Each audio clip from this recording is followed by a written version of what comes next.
Il y a 10 ans, jour pour jour, des centaines de milliers de Français descendaient dans les rues. Ce fut la plus grande manifestation jamais recensée dans l'Hexagone, selon le ministère de l'Intérieur. Ces Français se sont rassemblés derrière un même mot d'ordre: Je suis Charlie. Ils réagissaient aux attentats djihadistes des 7, 8 et 9 janvier. Nous recevons ce soir Coco, dessinatrice de Charlie Hebdo, prise en otage par les frères Kouachi. Dans son dernier ouvrage, Dessiner encore, elle revient sur ces minutes inimaginables de barbarie, de ces vagues qui la submergent et de ce crayon tel un radeau qui l'aide à maintenir la tête hors de l'eau. Il est aussi question d'une bande de rire, de vie et surtout de liberté. Coco, bonsoir. Bonsoir Je vous Aude. remercie beaucoup d'avoir répondu à notre invitation, de nous présenter ce livre qui est bouleversant, qui est aussi une ode au mouvement, au vivant, à la création. Alors vous y décrivez la scène de l'attaque, le souvenir précis que vous en avez conservé. Et c'est vrai que quand on sort de ce passage en tant que lecteur, on n'a envie que d'une chose, en fait, c'est de garder le silence, c'est de ne pas poser de mots. Et ce temps de silence, il s'est aussi imposé à vous. Le temps de silence s'est imposé dans la création même de ce livre. J'ai entrepris de faire ce livre juste avant le procès des attentats de janvier 2015. C'était en 2020.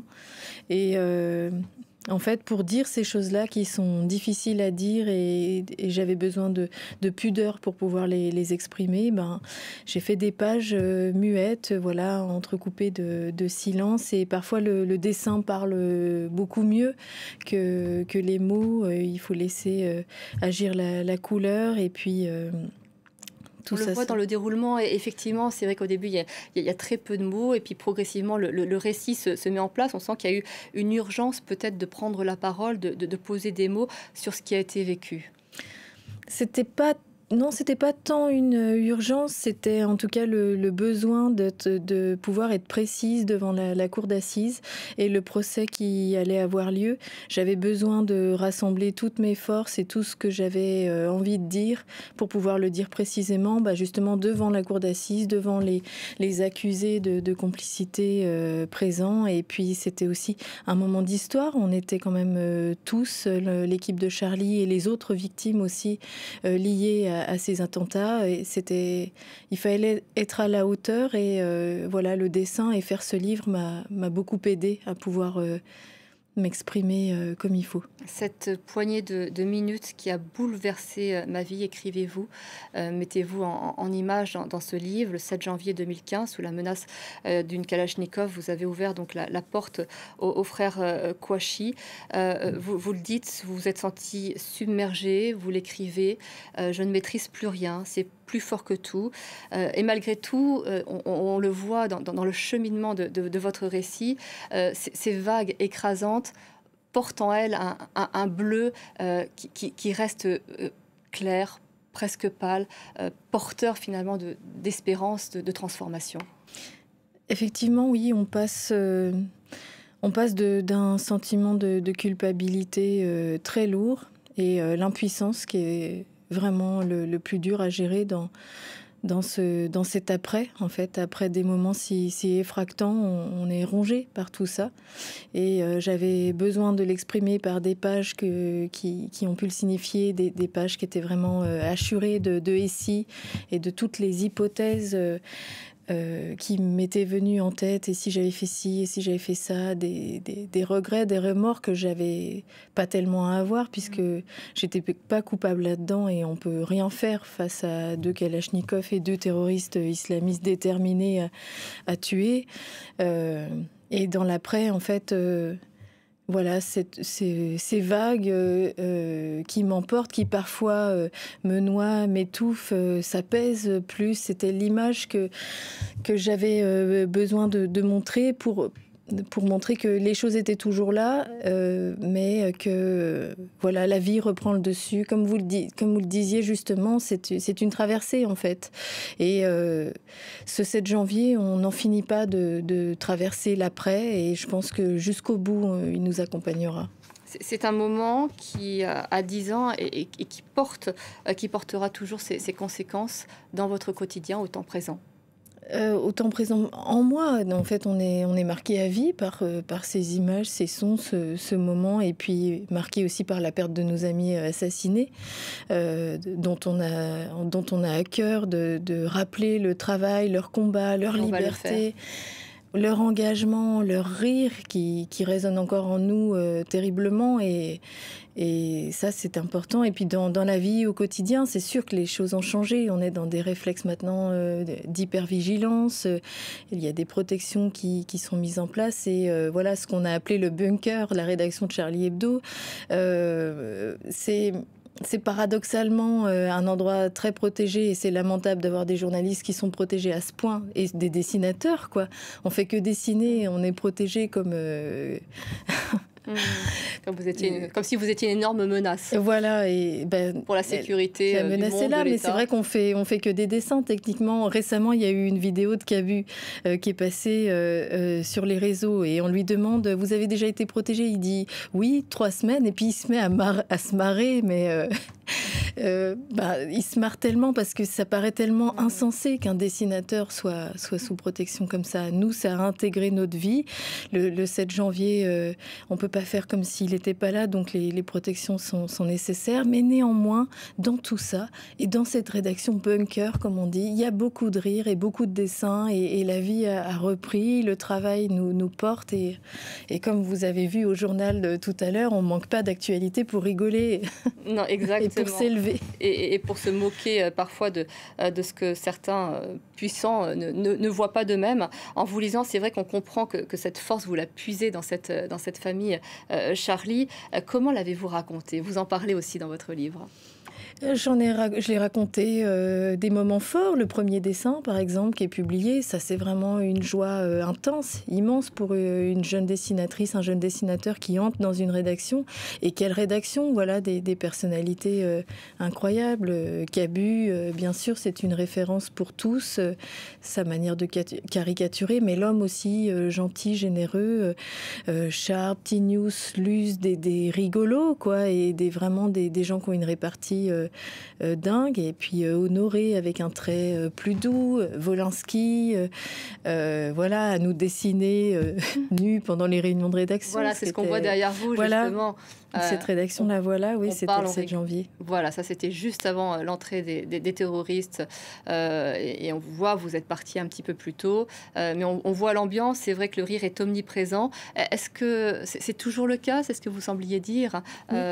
Vous êtes parvenu à maintenir cet esprit Charlie.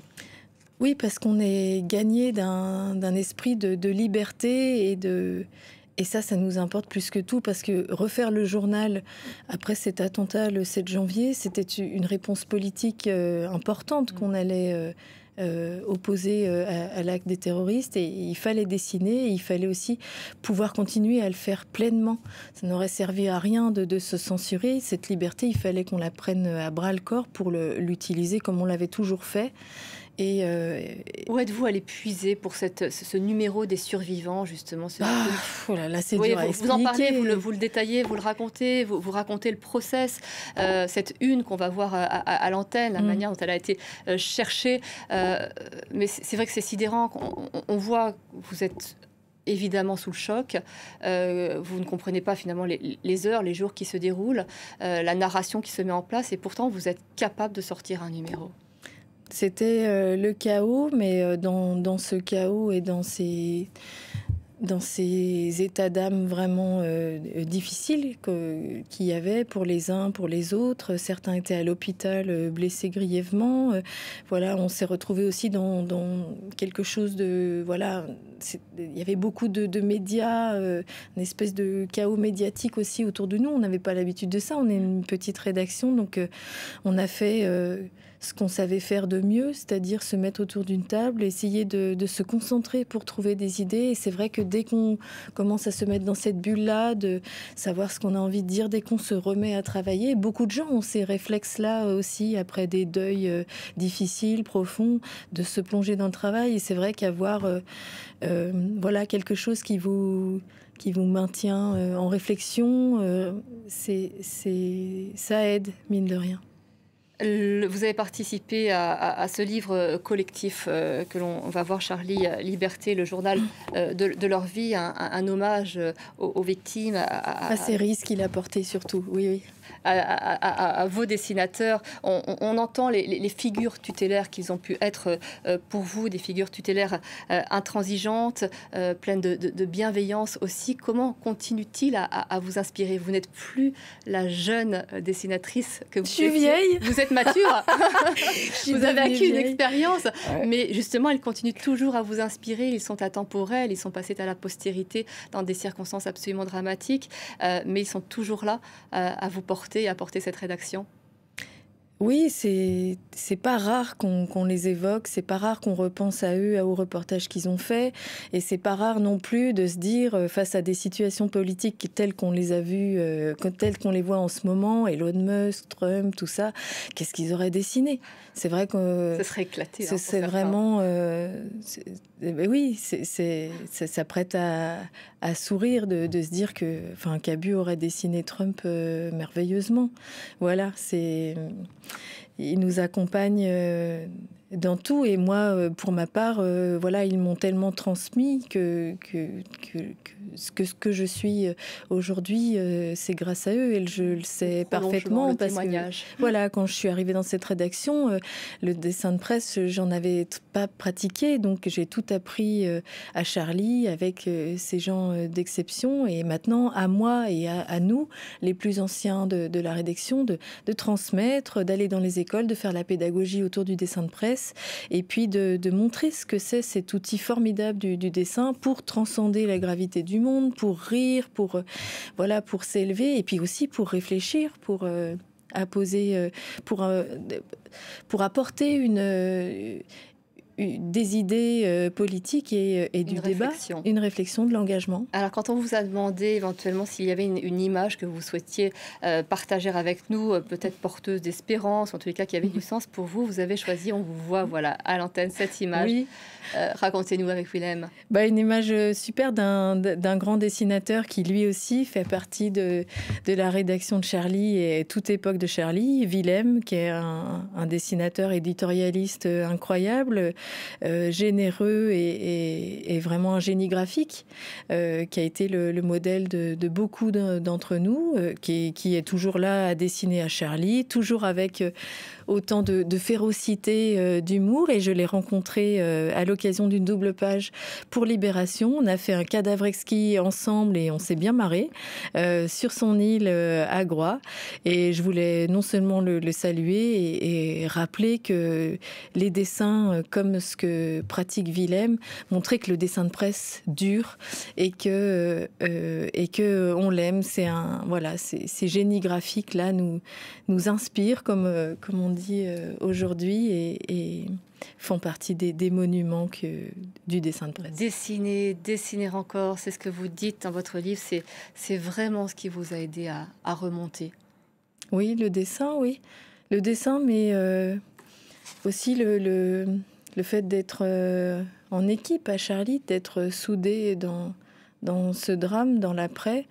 Les amis aussi, la famille, bien sûr, sont là, mais le fait que le journal vive, ça nous a porté, élevé, et on bosse. Et il y a eu cette mobilisation hors norme, parce que vous êtes porté par cette famille. Vous avez été porté en janvier 2015 par les Français, et au-delà même des frontières. Cette mobilisation, je le disais en présentation tout à l'heure, absolument hors norme. Quel souvenir gardez-vous de cet élan national? Je le disais, il a suivi les heures du drame, évidemment, et vous étiez peut-être pas à même de comprendre ou de percevoir l'ampleur de cette adhésion. Non, c'est vrai. Le 11 janvier, je n'étais pas vraiment là dans cette manif, même si j'y étais avec le cortège Charlie. Mais le traumatisme, les blancs, tout ça, c'est vrai qu'il y a des choses que je n'ai pas pu percevoir pleinement, notamment l'attentat de l'Hypercacher. Je l'ai découvert le 11 janvier en voyant un « Je suis juif » à un balcon, une pancarte. Et là, je me suis dit, mais qu'est-ce que c'est, je suis juif? Et c'est vrai qu'à ce moment-là, je n'avais pas pu voir tout ça tellement tellement on était dans la reconstruction du journal, tellement on essayait de faire ce numéro qu'on a appelé le numéro des survivants, et que les images de la rédaction du 7 et puis l'attentat le 8 à Montrouge avec Clarissa Jean-Philippe m'avaient fait me fermer, quoi, quelque part. Mais j'ai découvert tout ça après, mais quand j'étais dans la manif, bien sûr, j'ai vu le monde, et ça a malgré tout fait chaud au cœur de voir tous ces gens avec des pancartes, des crayons, qui avaient amené des fleurs, on sentait toute cette émotion intense. C'est quand même un élan un grand moment d'histoire, oui. C'est ce que vous écrivez, moment fort, grandiose, mais aussi un immense gâchis. Fallait-il toutes ces vies arrachées pour se rendre compte à quel point elles étaient précieuses? 10 ans plus tard, quelle est l'adhésion à la liberté d'expression? Eh bien, on a fait un sondage récemment à Charlie. On a mis les résultats de ce sondage fait par la Fondation Jean Jaurès dans le numéro. Et on remarque étonnamment, je dis étonnamment parce qu'on entendait cette petite musique dernièrement qui disait est-ce qu'il y a encore un esprit Charlie? Est-ce que les gens sont toujours Charlie? Bien sûr, on n'est pas obligé d'être Charlie. Il y a des gens qui ne sont pas Charlie et qui le revendiquent. Mais néanmoins, les gens sont attachés à la liberté d'expression qu'on a, qui est unique, à la laïcité, qui est vraiment une spécificité française, et à la caricature. Et ça, ils ont été 76% à dire qu'ils étaient attachés à la caricature. Quand bien même elle est offensante, quand bien même elle choque, c'est notre travail de pouvoir travailler comme ça. C'est une manière, un état d'esprit, en fait, qu'on aime ou qu'on n'aime pas. Le dessin de presse, il suffit juste de ne pas le regarder si on l'aime pas, ou de ne pas acheter le journal aussi. Mais c'est vrai qu'on a beaucoup entendu, notamment Rhys, dénoncer, vous l'évoquez aussi, le oui mais des politiques. Oui. Et ça, il y a une régression de ce point de vue-là, de la classe politique. Oui, des politiques, mais pas que. Mais oui, des politiques, bien sûr. Il y a eu des renoncements et des gens qui n'ont pas été trop courageux pour défendre avec nous la liberté d'expression et la liberté qu'on avait justement de critiquer notamment les religions. Et bien sûr, quand on critique les religions, on ne critique pas les personnes. Mais ça, c'est quelque chose qu'on répète depuis le procès des caricatures de 2007. C'est quelque chose qui devrait être normalement acquis par tous les politiques. Mais non, c'est toujours une petite musique qui revient. On se fait traiter d'islamophobes ou parfois d'extrême droite. C'est devenu des mots qui sont un peu là pour clore tout débat et tétaniser la personne qui est en face. Mais on ne se laisse pas intimider par ça. Charlie a toujours été de tous les combats antiracistes, anti-discrimination, se bat contre l'extrême droite et contre tous les obscurantismes. Enfin voilà, il faudrait être aveugle pour ne pas voir les combats de ce journal depuis des décennies. À la fin de votre livre, il y a ces planches. Ça va aller, maman, demande votre enfant. Oui, ça va aller. Vivre, c'est indispensable. Dessiner encore, je le disais, effectivement, rien ne vous arrête. On sent que les envies à être en vie est là, et c'est très présent, c'est votre moteur. Vous n'êtes pas que dans le passé, évidemment. Vous avez fait ce livre. On commémore les 10 ans, mais vous avez aussi des thèmes qui sont chers pour vous. Vous l'avez dit, vous dessinez aussi pour Libération. Et il y a aussi ce livre, par exemple, ce sujet qui vous est cher, Pauvre bête. On va le voir aussi, me semble, à l'antenne. Parlez-nous de l'importance de ce sujet avant qu'on se quitte. Là, c'est un sujet, déjà j'affectionne tout ce qui est animal, tout ce qui est vivant. J'ai une passion pour ça. Je regarde des documentaires animaliers. C'est un domaine que j'aime beaucoup. On a peut-être été vous biberonnés. aussi alors. Mais voilà, Charlie, ça a été un des premiers journaux à ouvrir une rubrique de protection animale dans ses pages. Je travaille chaque semaine avec Luce Lapin, qui est notre chroniqueuse protection animale. Et c'était un sujet aussi qui était cher à ce fondateur Cavana, qui a notamment écrit des choses très féroce contre la corrida, à juste titre d'ailleurs, il y en a une dans le livre. Et pourquoi ce livre? Parce que c'est un sujet actuel. Je pense que c'est très politique, justement. C'est un sujet écologique et c'est une préoccupation pour moi, pour nous, d'avoir un monde où la biodiversité est préservée. Et sinon, voilà, ce serait vraiment bien dommage. Et puis on entend à chaque fois, on comprend à chaque fois qu'on vous lit que dessiner, c'est aussi mettre en lumière. Alors merci beaucoup, Coco, d'être venue sur ce plateau nous livrer votre témoignage. Et on est journaliste aussi. Oui, évidemment, on a notre carte de presse, ne l'oublions pas, mais on est là pour transmettre et justement pour informer, transmettre et permettre de prendre conscience de certaines choses. Merci beaucoup, Coco.